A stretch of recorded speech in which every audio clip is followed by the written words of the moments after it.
जय शिवराय सर्वांना. ऐकूया श्री शिवछत्रपती यांचं जीवन चरित्र. हिवाळ्याचे दिवस होते. अंगाला मोहरून टाकणारा गडावरनं गार वारा बेछूटपणे वाहत होता. आजूबाजूचा निसर्ग हिरवा शालू घातल्यागत नटून नटून उठून दिसत होता. तसेच गडावर आज जे सूर्यकिरण आले आहे ते जणू सोन्याची किरणे असा भास होत होता. आज जिजाबाईंचा गर्भावस्थेचा 9वा महिना पूर्ण झाला होता. लक्ष्मीबाई एक एक काम आठवून त्या दासींकडनं जबाबदारीने पूर्ण करून घेत होत्या. विश्वासरावांनी केव्हाच ब्राह्मण अनुष्ठासाठी बसवले होते आणि देवांचा अभिषेकही सुरू केला होता. दिवस होता तो 19 फेब्रुवारी 1630, म्हणजे साक्षात तुमच्या आमच्यासाठी सुवर्ण क्षण आणि सुवर्ण दिन, म्हणजे छत्रपती शिवाजी महाराजांचा जन्म. अख्खा वाडा पांढऱ्या शुभ्र चुन्याने रंगवला गेला होता. वाड्याच्या भिंतीवर स्वास्तिका काढल्या होत्या.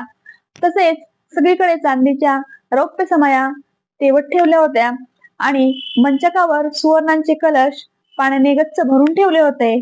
सगळ्या वाड्यामध्ये सुगंध दरवळत होता धुपांचा आणि कोणाची नजर लागू नये, दृष्टी लागू नये म्हणून पांढऱ्या मोऱ्यांचा सत्कार देखील करण्यात आला होता. दुपारची वेळ टळली. 3 प्रहारही झाले. अजून काही गोड बातमी आली नव्हती. दिवे लागण्याची वेळ झाली. सगळीकडे दिवे लागले. समया सगळ्या वाड्याभर पेटवल्या गेल्या. तसेच मशालीही पेटवल्या गेल्या. वाडा जणू सोन्यामध्ये नाहून दिसल्यागत उठून दिसत होता. तेवढ्यात एक दासी लगबगीने गडाच्या बाहेर सदरेत आली आणि सरकार मुलगा झाला, सरकार मुलगा झाला. दासीच्या चेहऱ्यावर आनंद ओसंडून वाहत होता.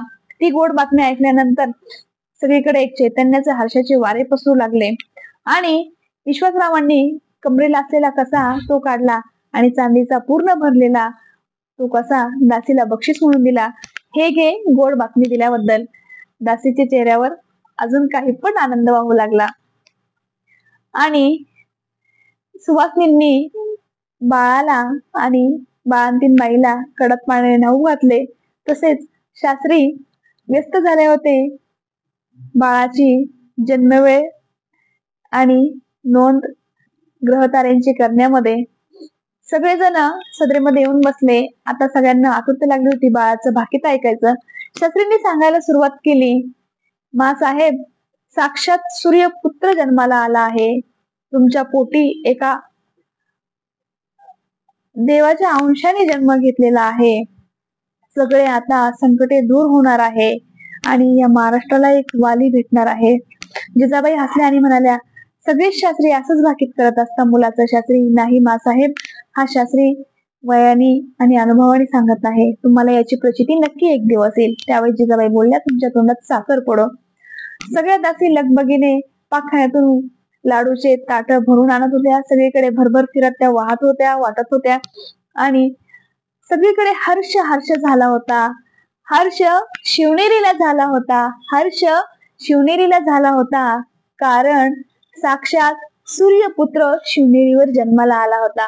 साक्षात सूर्यपुत्र शिवनेरीवर जन्माला आला होता. हर्ष सह्याद्रीला झाला होता. हर्ष सह्याद्रीला झाला होता. कारण सह्याद्री सारखा ताट आणि कणखर सह्याद्री पुत्र सह्याद्रीच्या कुशीत जन्माला आला होता. सह्याद्रीच्या कुशीत जन्माला आला होता. हर्ष गोर गरिबाला झाला होता. हर्ष गोर गरिबाला झाला होता. त्रस्त असलेल्या रयतेला आज वाली जन्माला आला होता. आज वाली जन्माला आला होता. हर्ष राजमाता जिजाऊ आणि श्रीमंत राजे शहाजी यांना झाला होता.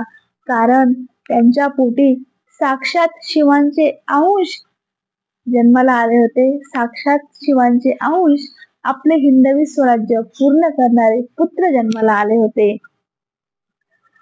हर्ष अख्ख्या महाराष्ट्राला झाला हो. हर्ष अख्ख्या महाराष्ट्राला झाला. कारण या महाराष्ट्राचा भगवा ध्वज फडकवणारा सूर्यपुत्र महाराष्ट्राच्या भूमीत जन्माला आला. महाराष्ट्राच्या भूमीत जन्माला आला. ज्यामुळे आज तुम्ही आम्ही ताठ मानून जगत आहोत.